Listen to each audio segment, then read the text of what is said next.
Ok, deuxième partie de soirée. Un nouveau numéro autour de l'event Marvel Edge of Revelation. Donc, je vous rappelle, un event vraiment pro X-Men.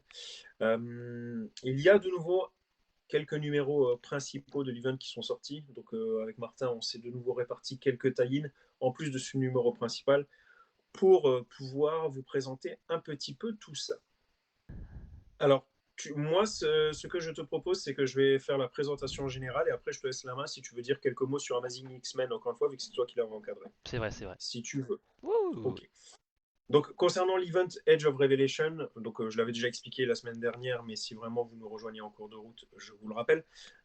Il s'agit plus ou moins, non, même, il s'agit clairement d'une suite de l'event Edge of Apocalypse, qui était à la base sorti dans les années 80, qui avait cartonné et qui nous présentait un futur hypothétique dans lequel Apocalypse était parvenu à contrôler le monde et à presque éliminer tous les êtres humains pour n'avoir plus qu'une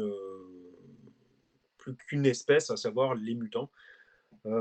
Ici, donc, on suit la suite de cet event, sauf que Apocalypse n'est plus là, enfin, en tout cas, il n'est plus à la tête du monde. C'est à présent son fils, donc Doug Ramsey, donc, qui est Revelation, et on suit donc ses nouvelles aventures dans ce futur parallèle, disons. Ce n'est absolument pas dans la continuité actuelle. Par contre, des répercussions, il y en aura, puisque suite à cet événement, toutes les séries X-Men vont être relancées. Il aura notamment une nouvelle série Cyclope, par exemple. On reprendra vraiment tout à zéro.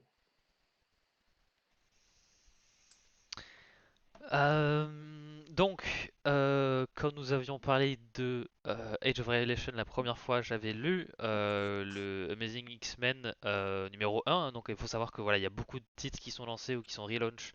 Donc bon, c'est quand même le gros event du moment, enfin du côté des mutants. Euh, J'avais pas mal apprécié le premier numéro.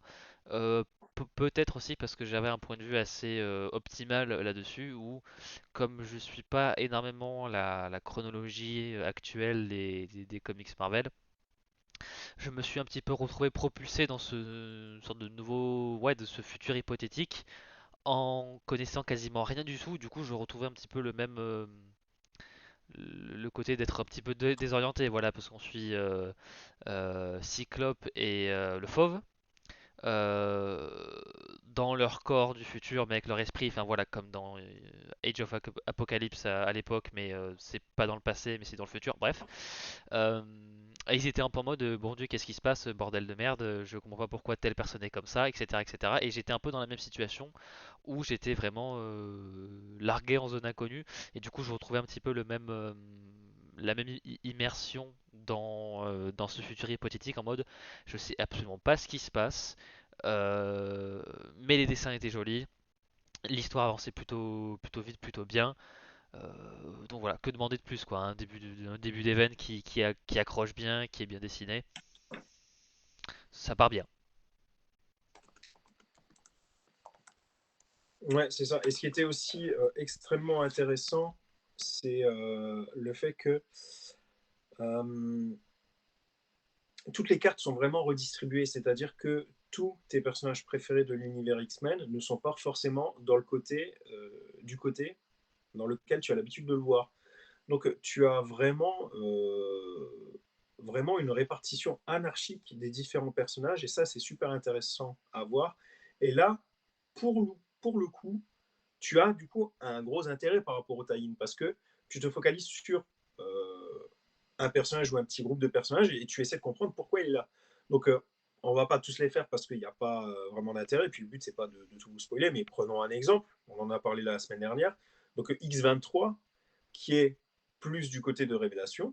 Donc, si tu suis le titre principal, tu sais qu'elle est de son côté, mais il faut vraiment lire le titre autour de X23, donc la mini-série de 3 numéros, pour savoir ce qu'elle fout là, pourquoi. Donc là, pour le coup, au moins, il y a un intérêt par rapport au timing. Donc ça, c'est quand même chouette. Oui, c'est ça, c'est l'univers parallèle. Bon, quand même, il me semble que c'est quand même futuriste. Oui, c'est X années dans le futur, donc voilà, X-Men, Oui, c'est ça, oui, oui, bien voilà. sûr. C'est parallèle futuriste. Comme Voilà. ça, t'es sûr de pas te planter. C'est parti, donc à moi. Donc maintenant, nouveau titre, principal donc de cet event, X-Men Book of, Revelation. Hem, comme je vous l'ai dit, hein, écrit par, Jen McKay. C'était très chouette. J'ai beaucoup, beaucoup aimé. Hem, Ici, il faut partir comment est-ce que je peux vous résumer ça? En fait, il y a un des choristes qui est mort. Donc, les choristes, ce sont, ceux qui, accompagnent, Révélation. Ce sont qui sont ceux qui sont le plus haut dans la hiérarchie de Révélation. Ce sont un peu ces lieutenants, sauf que quand tu dis lieutenant, normalement, tu pars du principe qu'il n'y en a que quelques-uns, tandis que là, il y a beaucoup de choristes. Et étant donné qu'un choriste est tombé au combat, donc on l'a vu dans un numéro passé, Révélation suit, accompagne un nouveau personnage pour qu'il devienne un choriste, une petite fille. Et c'est un peu ça le principe de ce numéro, c'est-à-dire que on va suivre essentiellement cette petite fille devenir une choriste. Comment ça se passe, quel est son lien avec Révélation, comment ça se passe avec les autres choristes. Donc grâce à ce nouveau personnage, ça te permet de voir un peu ce qui se passe dans l'envers du décor. Donc non seulement c'est intéressant, en plus c'est quand même super important parce que Révélation le dit lui-même, en fait. Il a sa façon de parler avec, entre guillemets, le peuple, les autres mutants, qui le voient comme une sorte de sauveur, donc il doit avoir ce rôle de sauveur, mais par contre, il peut se permettre d'être un peu plus lui-même avec les choristes, parce que les choristes sont déjà, entre guillemets, liés à sa cause, ils sont déjà avec lui. Donc il peut se permettre d'être un peu plus, d'être un peu plus normal avec eux.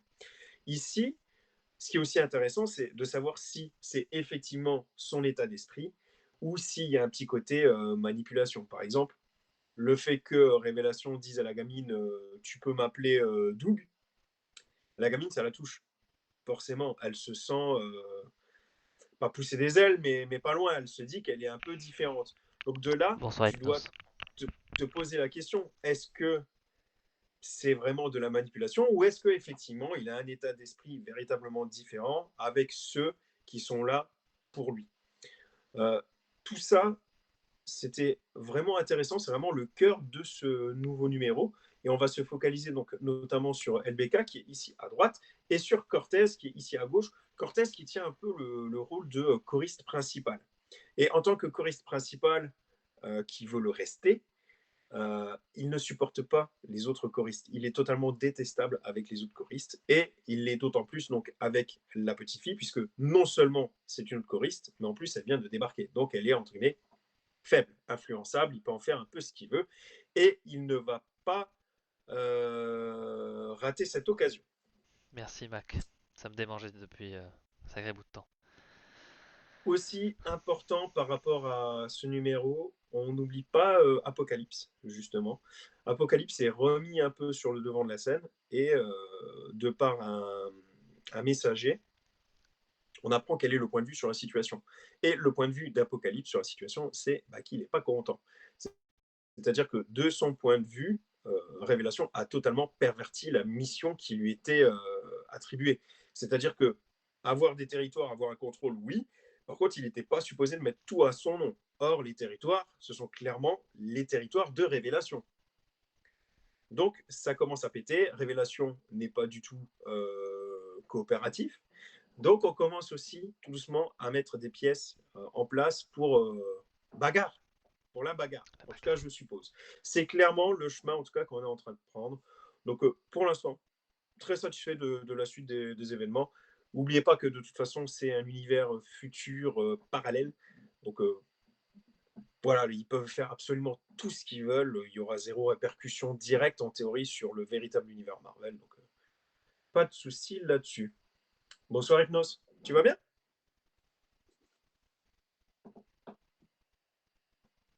La partition est bien rythmée, Matt. Après, moi je dis choriste parce que moi, c'est comme ça que je l'aurais traduit. C'est comme ça qu'il le traduit sur Internet. Après, des fois, Panini, des fois, il s'éloigne pour le meilleur et des fois pour le pire. Ça dépend. Des fois, ils sont vachement inspirés en mode ah oui, c'est bien vu, je n'aurais pas pensé, oui, pourquoi pas. Et puis, alors, des fois, ils te sortent une merde sans nom. Ça dépend. Ouais, ça va super, Hypnos, merci. Oui, ça va. Ça va aussi, c'est vrai que... Euh, Niveau tie-in, il y en avait quand même pas mal. Il faut savoir que la dernière fois, nous avions parlé de Binary et de Lorakini Sabertooth. Cette fois-ci, pour ma part, j'ai lu Rogue, Storm, Iron and Frost et Longshots. Donc, alors, on m'envoie des messages en même temps, ça me distrait.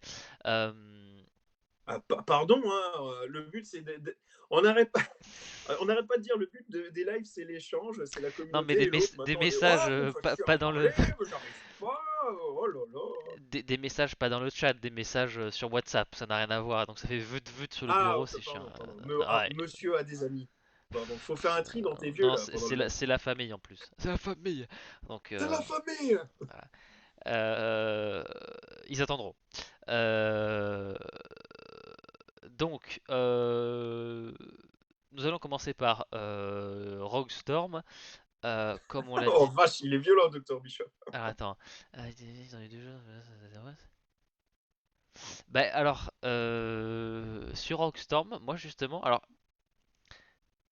c'est bizarre parce que c'est vrai qu'il y a des trucs dans les dessins qui font très enfin pas fini, qui font un petit peu ouais brut de décoffrage. Mais il y a genre une ou deux planches que j'aime beaucoup. Mais c'est vrai que je peux comprendre, il y a un petit côté, ouais, on cherche pas vraiment à remplir tous les détails et on reste un petit peu plus imagé. Mais bon, moi j'ai quand même bien aimé. Hop, on repasse sur, hop, comme on était avant, hop. Donc voilà, Rockstorm, graphiquement, ça va, je trouve que c'est pas, ça, là aussi ça casse pas trop patte à un canard pour le coup. Euh, mais franchement, ça va. Niveau scénar, voilà, c'est Rogue, non, c'est Storm justement qui apparemment a pété un câble, voilà, dans le X années dans le futur, qui a pété un câble et qui passe son temps à dérégler un petit peu tout l'écosystème. Et on met évidemment en place un plan qui implique donc Malicia, Rogue, qui s'est retrouvée un petit peu dans une sorte de dédoublement et de personnalité et de corps. Et voilà, et donc elle se retrouve dans une équipe pour un petit peu échafauder un plan pour faire en sorte que Storm ne nique pas tout l'écosystème de la planète. Donc voilà, grosso modo, c'est un petit peu le, le- le- le, euh, ce qui se passe dans le titre. J'aime bien le petit côté, on monte un plan pour vraiment ouais neutraliser quelqu'un. Il y a toujours un petit côté ouais un petit peu Ocean's Eleven où c'est genre voilà on fait un plan, on le met à exécution. Donc narrativement, je trouve que ça se lie assez bien. Après ouais graphiquement, moi ça m'a pas choqué, mais je peux comprendre que ce soit un style qui plaise pas à tout le monde. Après je trouve que c'est quand même voilà ça se lit plutôt vite, plutôt voilà. Ça va, j'ai trouvé ça sympa. Du côté de chez Iron et Frost, cette fois-ci c'est donc Iron Man et Emma Frost, euh, qu'on remet un petit peu... Bagarre, exactement, voilà, bagarre. Bagarre avec Bishop cette fois-ci, bagarre Bishop. Euh, on remet un petit peu au centre voilà, une sorte la relation entre Tony Stark et Emma Frost. Où là pour le coup on a une petite séquence de flashback où on voit un petit peu ce qui s'est passé avant voilà, le futur apocalyptique slash alternatif slash hypothétique. Où Emma est fatalement blessée et pour se sauver elle se transforme de manière permanente dans sa forme de diamant. Ce qui fait qu'elle n'a plus ses pouvoirs, mais elle peut finalement rester en vie. Donc voilà. Et en même temps, on a tout un truc autour de qu'est-ce qui est arrivé à Iron Man, etc., etc. Euh, Là, pour le coup, graphiquement, je pense que ça fera un petit peu plus consensus. Je dirais, il y a moins de fulgurance pour le coup, par contre, que dans Rockstorm. Le niveau global est peut-être un petit peu au-dessus, mais il n'y a pas les pics. Voilà, la planche avec Storm, voilà, attachée, je la trouve magnifique. Mais graphiquement, is good, is all good. On a un cliffhanger qui fonctionne plutôt bien. Euh, le petit côté flashback aussi, ça permet un petit peu de voir bien, on va dire, de quelle manière. de quelle manière les choses ont évolué un petit peu vers ouais, une petite storm, hein, globalement, c'est un petit peu la merde dans le futur de Révélation. Donc Un voilà, peu, un peu. un petit peu. Donc voilà, c'est rien de transcendant, mais ça fait un bon truc. Après, voilà, si vous kiffez Iron Man ou Emma Frost ou les deux, euh, c'est plutôt cool. Est-ce qu'ils vont vraiment pousser l'angle de la romance? Voilà, parce que c'est quand même abordé très brièvement au début en mode ah oui, il y a eu quelques trucs, etc. Je pense qu'ils vont un petit peu aller un petit peu plus loin de ce côté-là, mais vu la fin du premier numéro, peut-être que ce sera peut-être plus compliqué que prévu. Donc voilà, c'est là aussi à voir comment en fait l'importance de ces personnages-là vont, enfin quelle importance ils vont avoir dans l'event principal.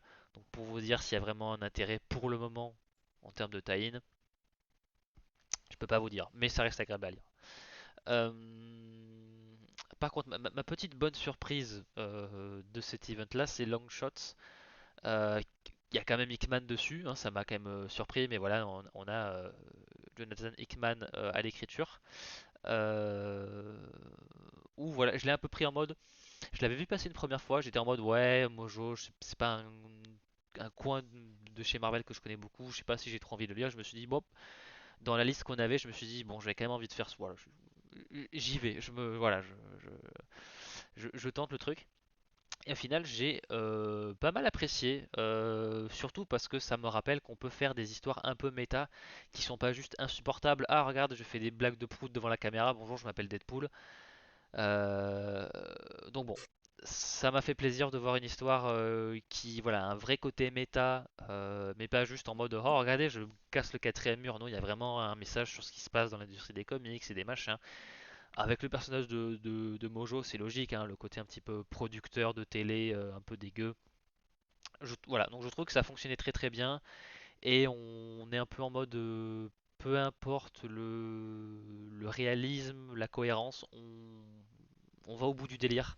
Et moi j'aime bien quand les choses vont au bout de leur délire. Euh, donc bon, c'est pas le seul à faire des blagues de prout. Euh, Il Deadpool, troll, hein, il troll. et je sais. Non mais voilà, c'est pour moi Deadpool, j'ai toujours eu le côté, les films surtout, c'est vraiment en mode, ah regardez, je fais prout et je dis bite, regardez à quel point je suis subversif.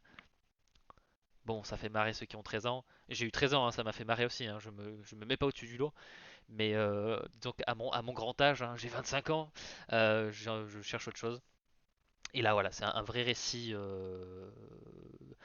qui a priori paye pas de mine, hein, mais côté graphique ça marche bien. Le prochain numéro ça a l'air d'être un gros délire autour des bébés.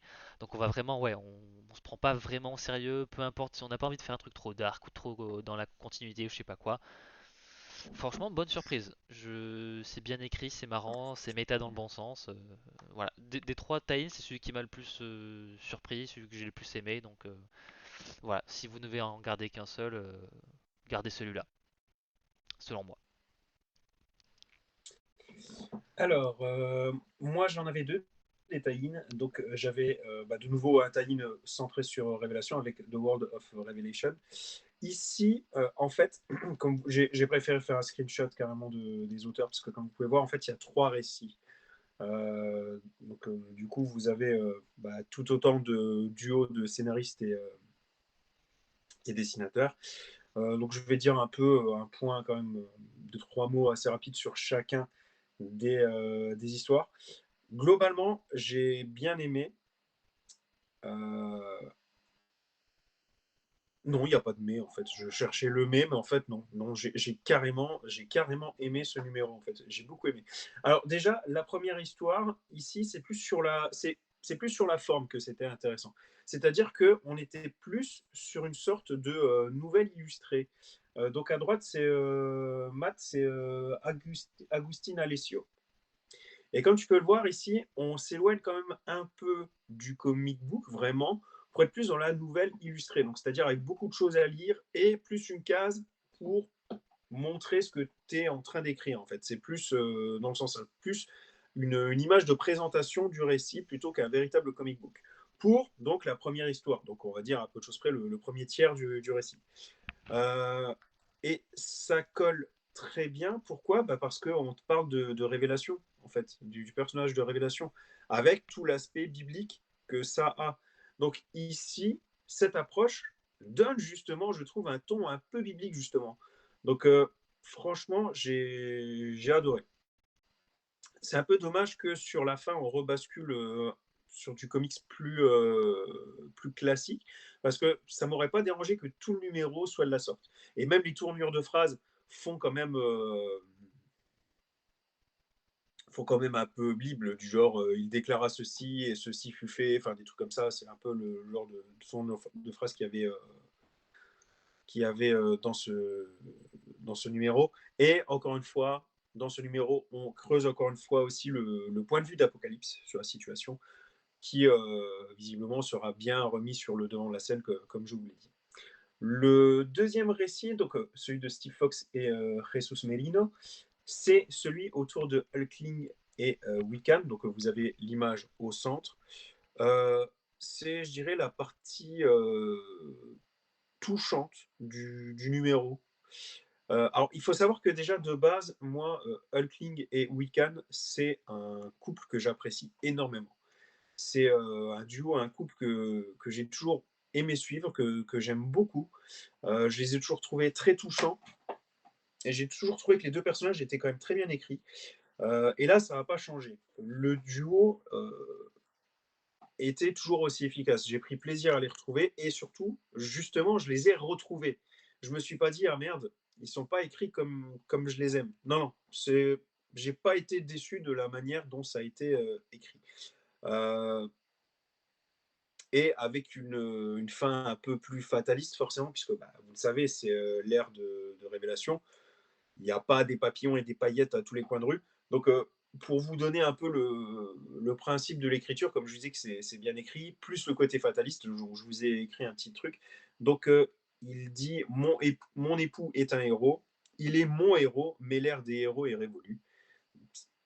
Oui, ça dit tout et c'est très beau. Donc, vraiment, vraiment, j'ai beaucoup aimé ce deuxième numéro. Mais je dois bien avouer que malgré ça, la partie que j'ai préférée, c'est celle de Ryan North et Adam Salowski, donc le troisième et dernier récit. Donc, je vous avais déjà dit hein, que j'avais quand même plutôt bien aimé le premier, que le deuxième j'ai adoré, bah, le troisième c'est encore au-dessus. Donc, c'est dire si vraiment j'étais très satisfait de ce taillis. Euh, si vous connaissez un peu les comics, je pense que vous avez compris. Si Ryan North est au scénario, il y a de grandes chances que ce soit du Fantastic Four. Bah, c'est bien du Fantastic Four, puisqu'on va surtout se concentrer sur Franklin Richards. Et c'est ça qui est génial.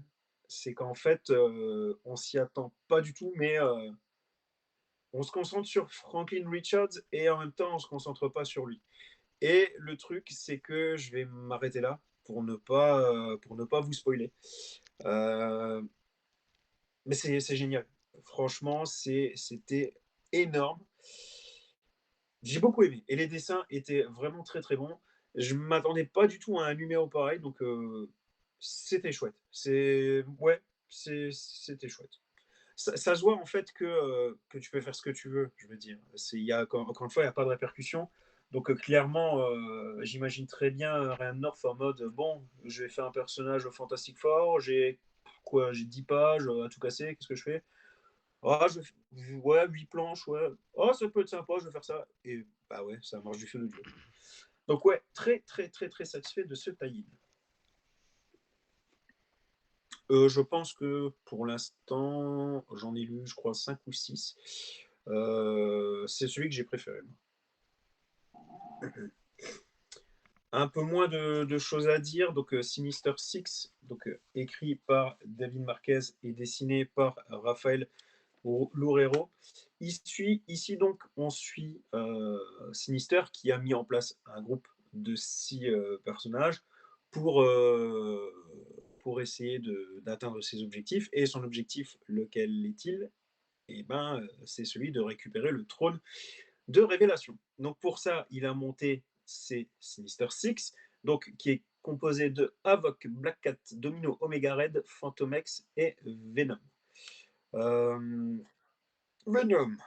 Ici, il n'y a pas grand-chose à dire parce que un peu comme l'autre numéro de la première partie de soirée. On est quand même plus dans un numéro ici de présentation. Ça va très très vite, du coup il n'y a pas grand chose à dire, et je dirais même qu'en termes d'approfondissement de personnages, il n'y a vraiment que Havok qui a le droit à des cases pour lui, on va dire.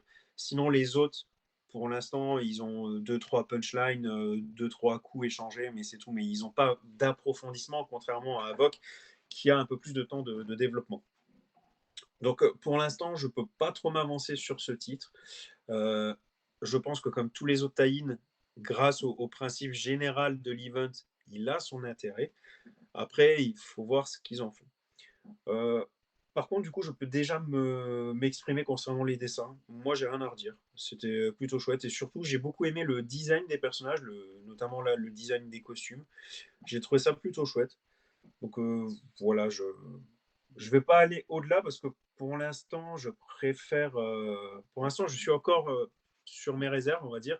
J'attends de voir avec le numéro suivant. Est-ce qu'on aurait un petit mot de la fin pour cette deuxième salve? Ah oui, excellente idée. Est-ce que tu veux commencer ou j'y vais? Bon, moi ça va pas prendre trop de temps, donc vu que j'ai pas lu le titre principal, en plus je serais peut-être moins à même de vraiment parler de l'event. Non, pour le coup, moi j'ai rien qui m'a paru mauvais dans les tie qu'on a vus, même avec la bonne surprise qui était Longshot. Longshots du coup. Euh, Après voilà, il faudrait que je me mette un petit peu, au moins que je m'intéresse vraiment bien comme il faut à la trame principale pour vraiment me dire est-ce que les tie ont un intérêt pour le moment. Ça, je peux pas encore le dire, mais pour le moment, je peux pas dire que ce qui sort de Age of Revelation soit nul. Parce que pour le coup, je trouve que ça, c'est plus que satisfaisant, c'est sympa. À voir où ça Ah va. oui, je suis totalement d'accord. Ça serait vraiment dommage qu'il se casse la figure parce que c'est chouette. Franchement, Mhm. bah, en fait, encore une fois, étant donné que tu vois plein de mutants dans des camps dans lesquels tu n'as pas l'habitude de les voir, et que tu ne connais pas leurs raisons, tous les tie sont super intéressants en fait.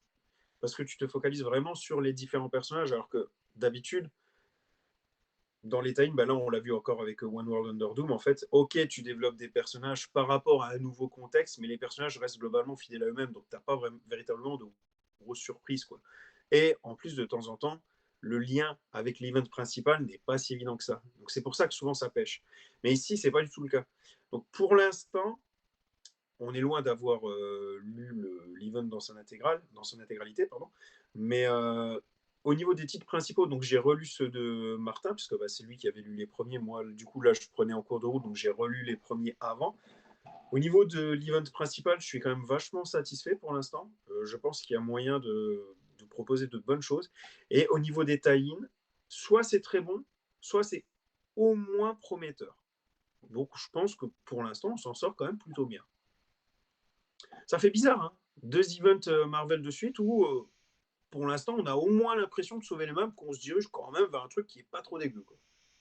Bah, même je dirais 3, hein, Imperial, One World Under Doom et Ouais, mais moi, je l'ai celui-là. pas lu, Imperial. Ah oui, Imperial, c'est à toi de me dire. non, Imperial pareil, hein, au pire c'était sympathique sans plus, mais ça reste quand même une barre suffisamment haute pour que l'event ne soit pas raté. Donc oui, non, Imperial, trop court certes, mais au moins il y avait pas de c'est trop long, on remplit avec du rien, donc non, franchement, Ok.